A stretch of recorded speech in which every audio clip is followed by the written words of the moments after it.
अगर मुझे समय में पीछे जाकर कुछ चीज़ बदलने का मौका मिलता है तो उस मौके को मैं नालंदा यूनिवर्सिटी को बचाने के लिए इस्तेमाल करूंगी। नालंदा यूनिवर्सिटी हमारी सबसे पुरानी यूनिवर्सिटी में से एक है। इस पर 3 बार आक्रमण हुए थे। सबसे ज़्यादा विनाशकारी हमला 1193 में हुआ था, जो कि बख्तियार खिलजी के द्वारा किया गया था। आखिर नालंदा यूनिवर्सिटी को बख्तियार खिलजी ने क्यों नष्ट किया? क्या था यह हमला और नालंदा पर आक्रमण ही क्यों किया गया? ना ही वो किसी राजा का किला था, ना ही कोई मंदिर का खजाना जिसे लूट कर उस पर आक्रमण किया जाए। वो तो एक यूनिवर्सिटी थी। नालंदा यूनिवर्सिटी का इंट्रोडक्शन हम देखते हैं। प्राचीन भारत में नालंदा यूनिवर्सिटी शिक्षा का एक बहुत इम्पोर्टेंट यूनिवर्सिटी माना जाता था। ये दुनिया का सबसे पुराना यूनिवर्सिटी में से एक था। इसकी स्थापना 5वीं शताब्दी में गुप्त वंश के शासक सम्राट कुमार गुप्त ने की थी और महेंद्रादित्य के खिताब को उन्होंने पा लिया था।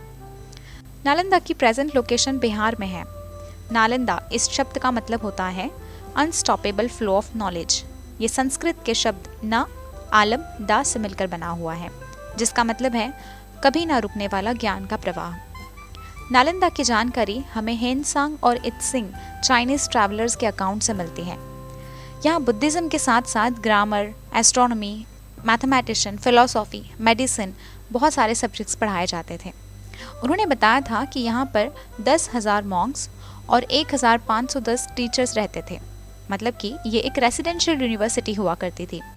नालंदा में China, Japan, Korea, Indonesia, Persia, Turkey और श्रीलंका जैसे देशों से लोग पढ़ने के लिए आते थे। यहाँ तक कि यहाँ पर उपनिषद के कुछ ओरिजिनल मैन्युस्क्रिप्ट्स भी मौजूद थे। साथ ही यहाँ स्टूडेंट्स को कोई फीस नहीं पे करनी होती थी। ऐसा माना जाता है कि ग्रेट मैथमेटिशियन आर्यभट्ट यहाँ के ही हेड रह चुके हैं। ज्ञान का ये केंद्र 800 सालों तक इसी तरह से फलता फूलता रहा, लेकिन 12th सेंचुरी में अचानक ये अतीत के अंधेरों में खो जाता है। और एक बहुत ही इंटरेस्टिंग स्टोरी है इसके पीछे, आइए हम वो जानते हैं। दोस्तों, नालंदा पर एक नहीं बल्कि 3 बार हमले हुए थे। अपने 2 हमलों से नालंदा किसी तरह रीबिल्ड हो चुकी थी, पर तीसरे हमले से तो नालंदा पूरी तरह से जलकर ही राख हो गई। जानते हैं वाई बख्तियार खिलजी डिस्ट्रॉयड नालंदा? दोस्तों, ऐसा कहा जाता है कि एक बार बख्तियार खिलजी बहुत ज़्यादा बीमार पड़ गए थे और उनका कोई उपाय नहीं हो पा रहा था। वहाँ के हकीम भी अपने हाथ टेक चुके थे।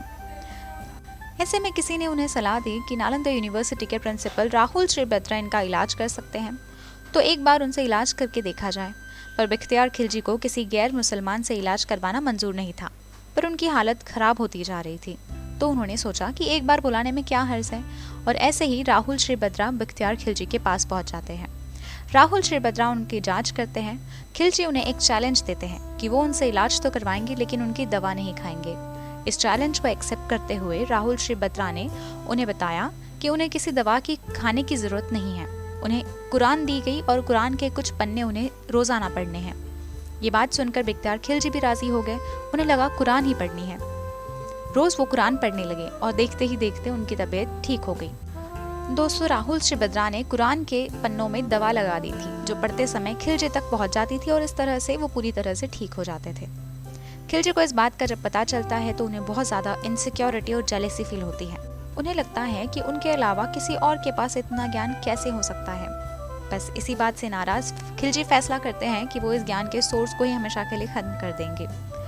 Library of Nalanda, Nalanda university के पास उस वक्त की सबसे बड़ी लाइब्रेरी थी, जिसका नाम धर्मगंज हुआ करता था और ये 3 बड़ी इमारतों से मिलकर बनी हुई थी। इसमें करीब 90 लाख बुक्स से भी ज़्यादा किताबें हुआ करती थी। खिलजी को जब इस बात का पता चला तो वो नालंदा पर आक्रमण करने का फैसला करते हैं। हजारों की संख्या में वहाँ रहने वाले बुद्धिस्ट मॉन्क को बेरहमी से मार दिया जाता है। बहुत से स्कॉलर्स को तो जिंदा ही जला दिया जाता है। चारों तरफ कत्ले आम मच जाता है। वहाँ सभी को मारने के बाद वहाँ की लाइब्रेरी में भी आग लगा दी जाती है। एक कंटेम्प्ररी हिस्टोरियन के मुताबिक उस लाइब्रेरी में पूरी किताबों को जलने के लिए 3 महीनों का समय लग गया था। इस बात से आप समझ पाएंगे कि वहाँ पर ज्ञान का कितना सारा भंडार था।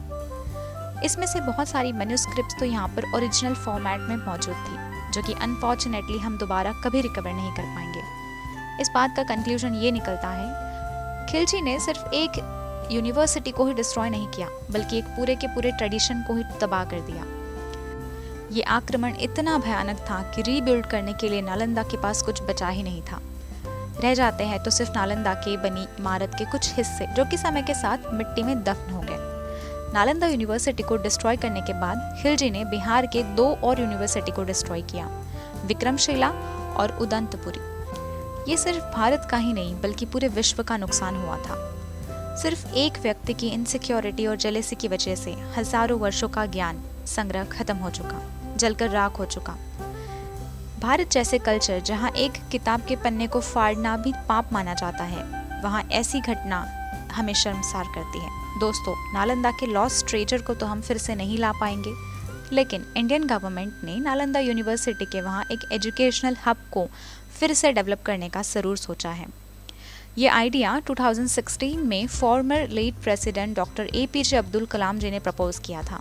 फाइनली इंडियन पार्लियामेंट ने नालंदा यूनिवर्सिटी एक्ट 2010 को पास करते हुए यूनिवर्सिटी बना दी और 2014 से नालंदा यूनिवर्सिटी में एडमिशन्स भी शुरू हो चुके हैं। मैं आशा करती हूँ कि आपको ये वीडियो इन्फॉर्मेटिव लगी हो, तो आप प्लीज़ इस चैनल को सब्सक्राइब, लाइक और शेयर ज़रूर करें। Thank you so much.